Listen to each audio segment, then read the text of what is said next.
Kevin, thank you so much. Joining me now is Father Patrick. He's an undergraduate chaplain at the Harvard Catholic Center and serves as the parochial vicar at St. Paul's Parish in Cambridge, which is a great parish.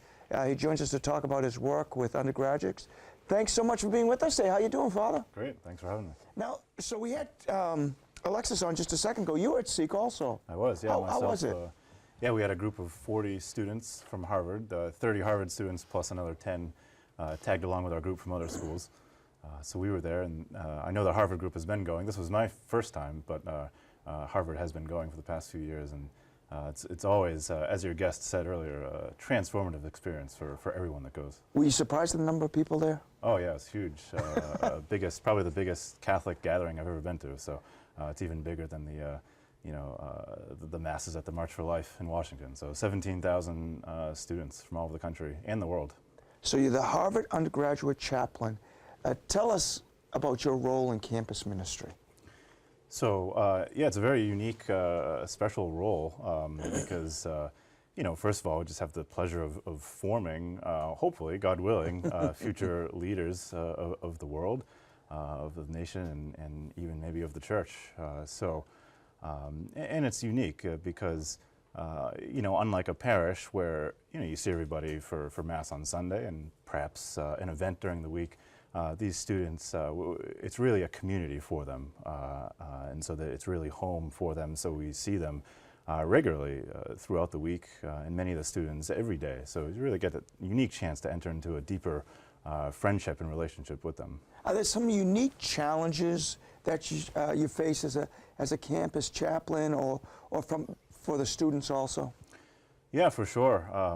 I mean, on a philosophical level, I mean, we're confronting secularism, and as everybody knows, I mean, Harvard and Cambridge, Boston being really the epicenter of radical secularism. So we're really confronting that because, I see just day to day that really shapes the way people think, even for those who would identify as practicing Catholics. It really does, in a negative way, affect the way they see things. So part of our role in my job is to help form them in a Catholic worldview, a sacramental worldview, where they can, see the physical world and and ourselves as pointing toward invisible, deeper realities, because there's more than just what meets the eye to the world. So that's one of the biggest challenges.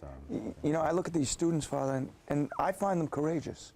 And I find them courageous because they're in college now, and a lot of the things that they believe in their Catholic faith is not something that's always supported on a college campus. Yep.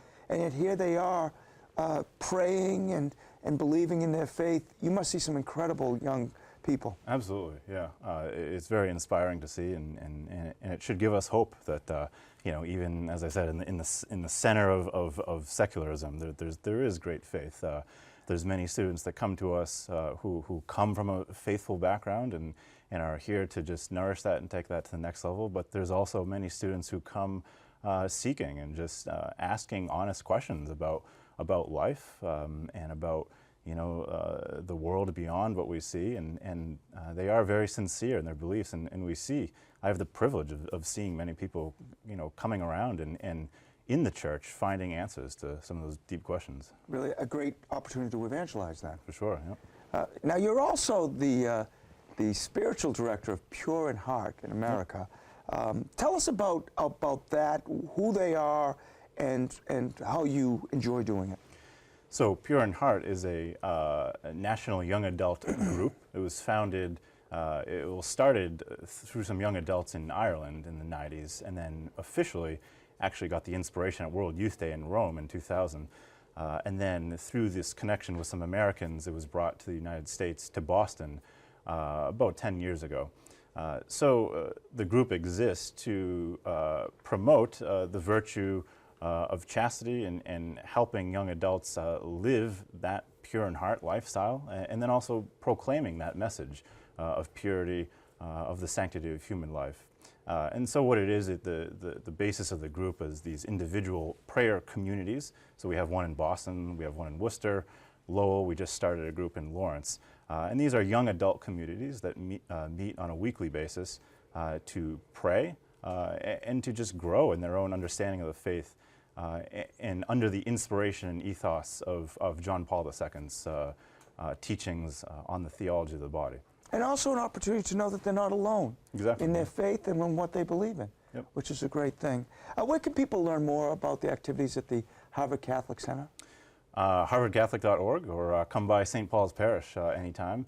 That's the unique thing about the parish, is we have the Catholic Center, we have St. Paul Choir School, and the parish, and they all kind of come together in a beautiful, unique combination there. So. Now, we only have a minute left, but I'd be remiss if I did not bring up Vatican III. Oh, no. All Who told you about this? Hey, I find out what's going on. So you're a drummer in a group called Vatican III, right? That's what the rumor is. Yeah.